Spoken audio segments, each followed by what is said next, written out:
Okay, so I'm going to take you through this example. Okay, let's imagine this business is hiring HR manager. Now, as you can see on the screen, it's a very straightforward approach, but it requires a little bit of thinking time. Okay. Now, the first thing that you have to ask yourself is saying, what's the purpose of this position? Why does this role even exist in the organization? Okay. And as you can see, it's very clearly jotted down there saying this role exists because we need to lead all human capital initiatives and management processes, right? Applying best practices, compliance, and effectively utilizing organization development. So you can read that there. And that just defines it for you, saying, why are we even looking at hiring? It's generally a very straightforward thing, but it's a good idea to write it down because it also comes in handy later on for interview purposes. And also if you're giving a brief to your outsourced recruitment partner. Okay. Once that's done, this is now where it gets interesting. Say, all right, what's the outcome that we're looking at? And generally, outcome is from obviously from business's perspective. That how would we know that this purpose is being met? And this is where you're writing some statements which are not so much with numbers, but just statements which are very clear, saying what is the outcome that I'm seeking here. And as you can see, for this person, they want them to work on having optimum organization structure, effective recruitment process, right kind of incentive reward systems, compliance, planning, getting staffing levels, deployment of an effective performance review process. As you can imagine, a typical HR person's role, but this is what they are really focusing. And the top for them is optimum organization structure. Fine. Good stuff. You've written down some sentences, which is amazing. But the point is, how would we know that this person is actually successful in the role, whether it's for probation or for regular period, appraisals when you're doing? How would we know, at least as a starting point, the first 6 months or first 12 months, depending on what's the timeline that you're looking at?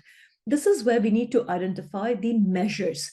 Which are the measures to assess the outcome, whether it's been materialized or not, right? So it's very simple. You say, okay, when the outcome happens, and we should be able to see or hear these things.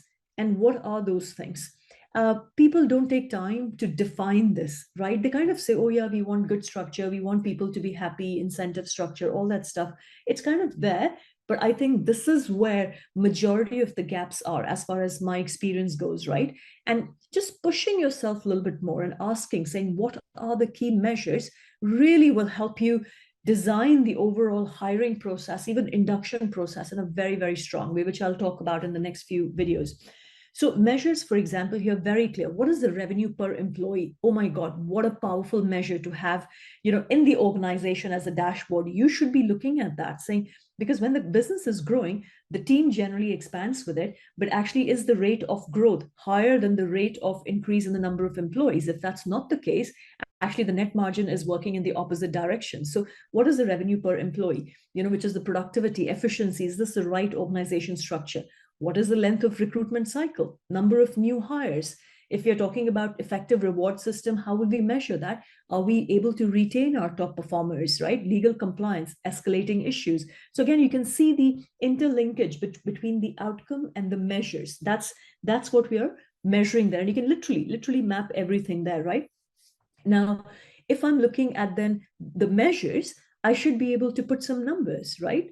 Or some kind of timelines to know that this is my optimum level. This is the optimum level or base level of performance. This is what I'm expecting from the person. This is how we are going to be measuring. And that's literally key performance indicator, your targets there. So as you can see, it's very clearly defined that we want revenue per employee to grow by 5%. We want length of recruitment cycle to be reduced by 2 weeks. So we know how much it is right now and what's going on. And in the defined period, there are 5 new positions that need to be filled with the right talent, so on and so forth.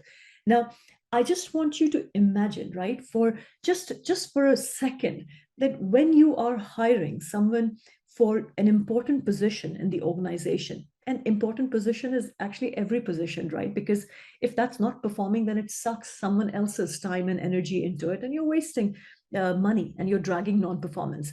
So actually, when you're looking at hiring someone, just having this template completed and saying, this is the purpose, this is the outcome, these are the key measures, and this is the number that's linking to each measure, right? Very clearly defined. You're super clear as to who you are. Actually, no, I wouldn't say you're super clear who you're looking at, but you're super clear that what's the delivery of this position from the person that you'll be hiring.